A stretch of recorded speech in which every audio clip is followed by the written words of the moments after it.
তোমাদের ডেজির কাণ্ড দেখো বন্ধুরা। প্রথম প্রথম মেয়েকে ভালো লাগে, তারপরে মেয়ে যখন একটু পুরনো হয়ে যায়, প্রথম দিনে খুব আদর করে মেয়েকে, তারপরে মেয়ে যখন একটু পুরনো হয়ে যায় তারপরে মেয়েকে নিচে রেখে দেয় ফেলে, আর ও ঘুমায় উপরে, তাই না রে? হ্যাঁ ও পাগলি, ও বললাম বলে আমার মেয়েকে নিচ্ছে, দূর ব্যাং। ওই মেয়েটা তো এখন পুরনো হয়ে গেছে, তাই না? ওই মেয়েটা পুরনো হয়ে গেছে, তুই পুরনো হয়ে গেলে তোকেও দিয়ে আসবো, আমি ফেলে দেবো নিচে, নিচে ফেলে দেবো তুই পুরনো হয়ে গেলে, বুঝলি? নতুন মেয়ে নিয়ে আসবো, তাই করবো তো, তাই করবো তো। তুই কেন ওকে ফেলে দিয়েছিস? ওকে আর এখন ভাল লাগছে না? আরে হ্যাঁ পাগলি, ও পাগলি, ও পাগলি, তুমি তো আমার মেয়ে, তুমি তো আমার মা, আমার সোনা মা।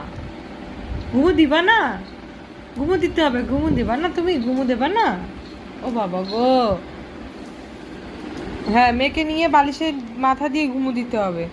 ও মেয়েকে নিয়ে যায় বালিশে মাথা দেওয়া দেওয়া করায়, তারপরে ও ঘুমু দেয়। মেয়েও মাথা দেয় বালিশে, ও মাথা দেয়, তাই না? একই বালিশে মাথা দেয় দুজনে।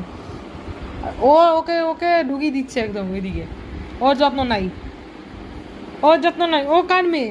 এ কার মেয়ে? এ আমার মেয়ে, ওকে আমি নিয়ে নেবো? ওকে দিয়ে এখন আমি খেলবো? ও নিচে থাকবে, ও আমার কোলেও থাকবে না। হায় ভগবান, কি কাণ্ড!